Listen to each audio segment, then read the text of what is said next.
E6 news में सभी दर्शकों का फिर से एक बार स्वागत है। मैं हूं आपके साथ अदनान राज। तो आइए दर्शकों आगे बढ़ते हैं और एक नज़र करते हैं आज की नई खबरों की ओर। योगी सरकार को CAA विरोधी दंगों के मामले में सुप्रीम कोर्ट की फटकार, वसूली का नोटिस वापस लेने का आदेश दिया। योगी सरकार को सर्वोच्च न्यायालय ने CAA विरोधी दंगों के एक मामले में फटकार लगाई है।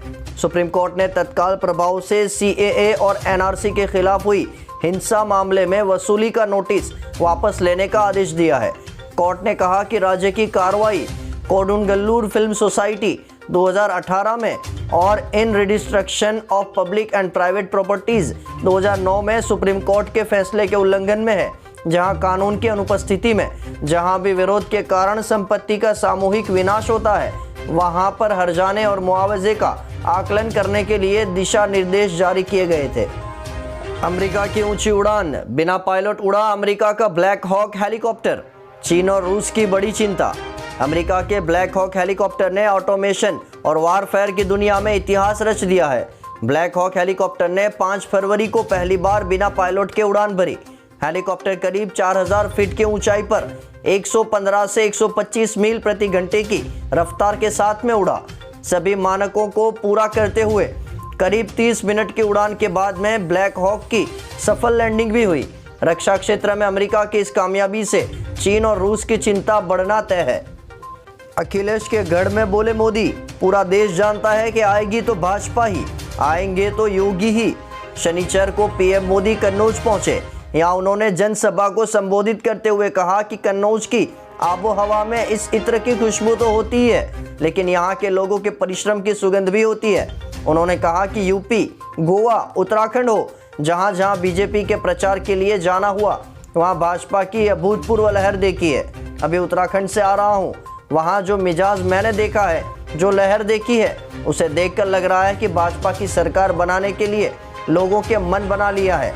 और बोले कि पूरा देश जानता है कि आएगी तो भाजपा ही, आएंगे तो योगी ही।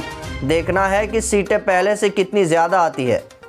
जम्मू कश्मीर में बर्फ का ताजमहल, गुलमर्ग में 0 से 12 डिग्री नीचे तापमान में 17 दिन में तैयार हुआ स्ट्रक्चर।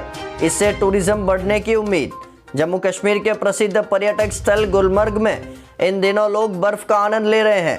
कुछ दिनों पहले ही यहाँ दुनिया का सबसे बड़े इग्लू कैफे खोला गया था, जिसने लोगों का ध्यान अपनी तरफ खींचा था। अब सैलानी यहाँ बने ताजमहल को देखने के लिए आ रहे हैं। खास बात तो यह है कि यह ताजमहल आगरा के ताजमहल से बिल्कुल अलग है। इसे संगमरमर से नहीं बल्कि बर्फ से बनाया गया है। इसे गुलमर्ग के प्रसिद्ध स्की रिजॉर्ट के सामने बनाया गया है और होटल स्टाफ ने इसे 0 से 12 डिग्री सेल्सियस कम तापमान में 17 दिनों में बनाकर तैयार किया है। गुजरात में राहत की लहर। गुजरात के 19 शहरों से नाइट कर्फ्यू हटाया गया। 8 महानगरों में फिलहाल जारी रहेगा। कारोबार रात 11 बजे तक ही होगा। गुजरात में कोरोना संक्रमण तेजी से घट रहा है। इसी के साथ में राज्य सरकार पाबंदियों में और भी छूट देने लगी है। गुरुवार को मुख्यमंत्री भूपेंद्र पटेल की अध्यक्षता में हुई कोर कमेटी की बैठक में कई महत्वपूर्ण निर्णय लिए गए। कोरोना मामलों की समीक्षा के बाद 19 शहरों से नाइट कर्फ्यू पूरी तरह से हटा लिया गया है, जबकि 8 महानगरों में रात्रि कर्फ्यू अमल में ही रहेगा। IPL 2022 मेगा ऑक्शन, अब तक 30 प्लेयर्स बिके। कीपर्स की चांदी, ईशान को 15 करोड़ 25 लाख और निकोलस पुरन को 10 करोड़ 75 लाख मिले। IPL 2022 का मेगा ऑक्शन बेंगलुरु में जारी है। बोली वहां पर लग रही है और 10 फ्रेंचाइजियों ने अब तक 30 खिलाड़ियों को खरीद चुका है। इनमें से अब तक के सबसे महंगे खिलाड़ी ईशान किशन रहे हैं, जिन्हें 15 करोड़ 25 लाख में मुंबई में खरीदा गया और उन पर बोली लगाने के लिए नीता अंबानी की मुंबई और गुजरात के बीच 10 मिनट तक लंबी होड़ चली। इसके बाद में दूसरी सबसे लंबी लड़ाई जो है वो निकोलस पुरन के लिए है कि जो वहां पर हैदराबाद के अंदर 10 करोड़ 75 लाख के अंदर खरीदे गए हैं। रिश्ते हुए शर्मसार। पत्नी बेटे ने पति की हत्या करके शव को 7वीं मंजिल से नीचे फेंका। बेटे को कनाडा जाने के लिए पैसे नहीं दे रहा था। देश की आर्थिक राजधानी मुंबई से एक बेहद हैरान करने वाली घटना सामने आई है। यहाँ एक महिला ने अपने बेटे के साथ मिलकर बैंक मैनेजर पति को 7वीं मंजिल से नीचे फेंक दिया है।